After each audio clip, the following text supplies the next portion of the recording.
In this video, we review a new Intune and Windows 365 deployment option with Nerdio Manager for Enterprise.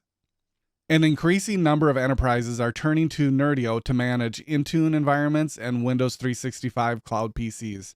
These environments may not need the Azure infrastructure required for Azure Virtual Desktop, such as VNets, storage accounts, or even Active Directory domain services.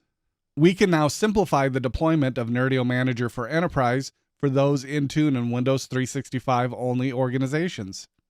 There's now an option in the installation wizard that allows us to select AVD or Intune and Windows 365, or both.